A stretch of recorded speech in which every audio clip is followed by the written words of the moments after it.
नमस्कार साथियों, ज्ञानदान चैनल पे आपका स्वागत है।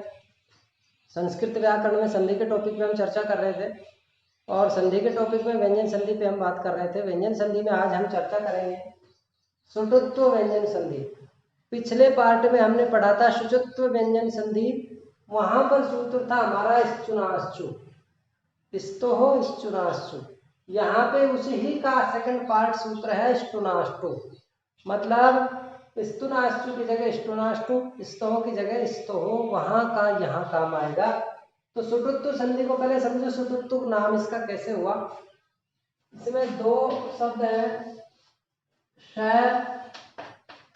और टू, यानी किसी वर्ण के स्थान पर श या टू मतलब ट वर्ग। कुछ तो पार्ट नंबर 8 आप देख लो, वहां से समझ में आ जाएगा टू क्या है। टू का मतलब है ट वर्ग। स या ट वर्ग हो जाए, स कौन सा, मूर्धन्य श, यदि ये हो जाए तो वहां सुषुप्त्व संधि होती है।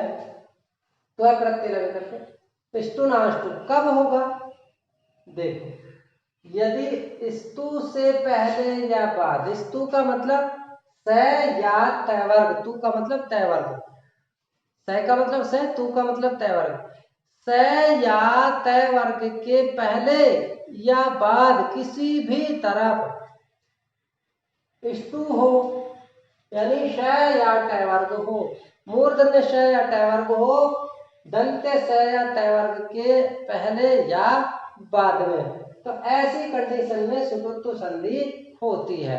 और परिवर्तन कैसे होगा, देख लो, स या ट वर्ग के बाद श या ट वर्ग हो, स या ट वर्ग से पहले श या ट वर्ग हो, तो ऐसी कंडीशन में स या ट वर्ग में ही परिवर्तन होगा। यानी ये चाहे प्लस से पहले आए चाहे प्लस से बाद आए, इसी के अंतर्गत परिवर्तन होना है। क्या परिवर्तन होगा, इसके स्थान पर भी श या ट वर्ग हो जाएगा। किसके स्थान पे कौन सा होगा, तो यहाँ देखो, स की जगह श, त की जगह ट, थ की जगह ठ, द की जगह ड, ध की जगह ढ और न की जगह ण। कैसे होगा ये, पहले की जगह पहला, दूसरे की जगह दूसरा, तीसरे की जगह तीसरा, चौथे की जगह चौथा, पांचवे की जगह पांचवा वर्ण परिवर्तित हो जाएगा। बाद में जो भी वर्ण है वही रहेगा। ऐसे नहीं है इधर वर्ण है उधर का भी हम बदल रहे हैं, उधर का नहीं बदलना है, हमें इस स या ट वर्ग में ही परिवर्तन करना है। इसका एक अपवाद यहाँ पे लिखा है, एक दो अपवाद और है, उनको भी हम अभी देखेंगे। तो एक अपवाद है तोषी, ये कहता है कि त वर्ग के बाद श हो। अब यहाँ हमारा सूत्र क्या है, त वर्ग के बाद श हो तो परिवर्तन होना चाहिए, लेकिन तोषी जो है वो कहता है कि त वर्ग के बाद यदि सिर्फ ये वर्ण आया श, तो इस त वर्ग में परिवर्तन नहीं होगा, वैसे के वैसे रहेगा। इसके दो उदाहरण देख सकते हो आप, सन प्लस षष्ठ सन षष्ठ और भवान प्लस षष्ठ भवान षष्ठ, इसमें कोई परिवर्तन नहीं होगा। ऐसे की ऐसे ही ये जोड़ करके एक जगह लिख दिया जाएगा। इसके कुछ उदाहरण और देख लेते हैं। स्तुनाष्टु के रामस प्लस षष्ठ, अब यहाँ रामस तो शब्द नहीं होता, शब्द तो राम है ऐसा होता है, तो वहां हमने सत्व विसर्ग संधि करके यहाँ उसको लाए, क्योंकि संधि के अंतर्गत एक संधि हो करके उससे जो शब्द बना उसको हम दूसरी संधि का पूर्व भाग रख सकते हैं, रख देते हैं, ताकि हमारी आगे की संधि में वो आसानी हो। तो यहाँ रामस हमने उठा के रखा, रामस और षष्ठ, तो प्लस से पहले स, प्लस के बाद श, तो इस स की जगह भी ऐसा ही स हो जाएगा, राम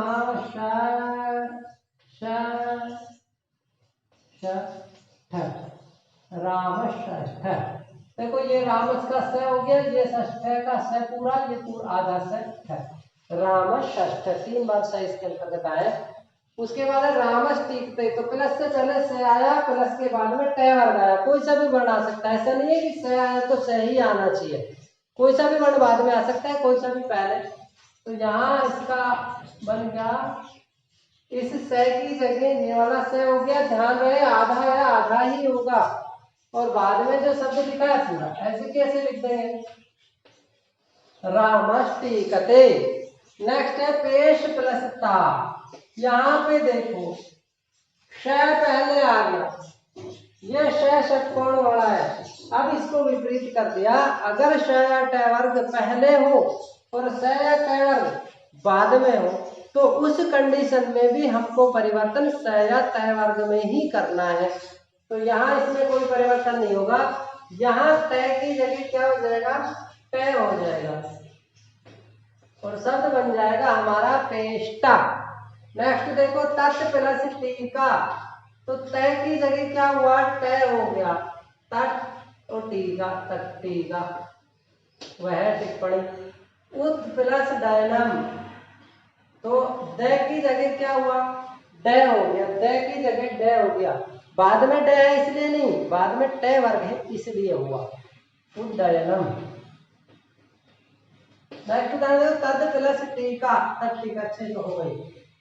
चक्रे प्लस ढौक से,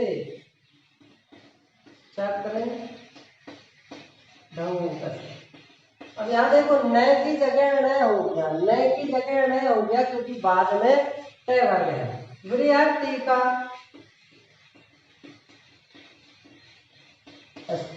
त की जगह ट हो गया, टीका का टीका। आकृष्ट प्लस त, बताओ क्या परिवर्तन होगा, ये श नहीं बदलेगा। क्यों नहीं बदलेगा, क्योंकि ये श मूर्धन्य स है और उसके बाद त आया तो त की जगह ट हो जाएगा आकृष्ट।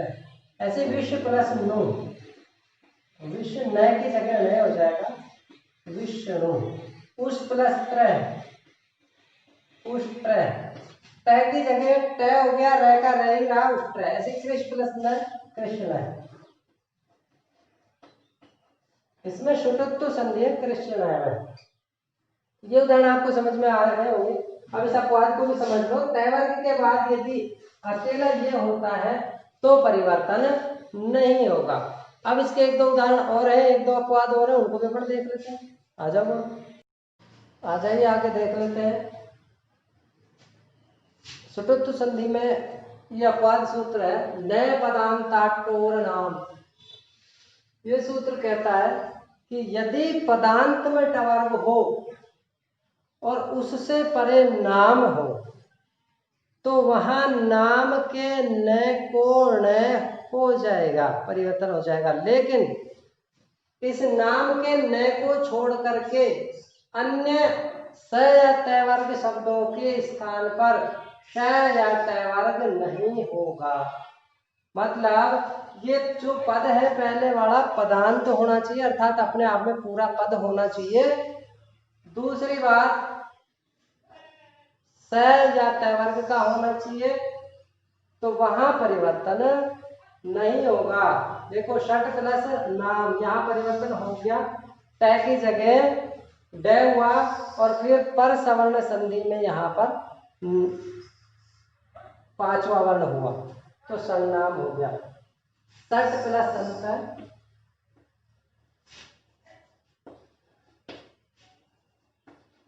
षट संत, इसमें कोई परिवर्तन नहीं होगा।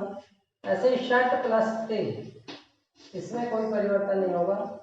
षट प्लस तरुणा, षट तरुणा, इसमें भी कोई परिवर्तन नहीं होगा न पदांता टोर नाम सूत्र की सहायता से। तो ये आज की कक्षा में हमने सुटुत्व संधि पर चर्चा करी। नेक्स्ट पार्ट में एक नए टॉपिक के साथ फिर से आपसे मुलाकात करेंगे। पूरा वीडियो देखने के लिए आपका बहुत बहुत धन्यवाद। तब तक के लिए पढ़ते रहिए। नमस्कार।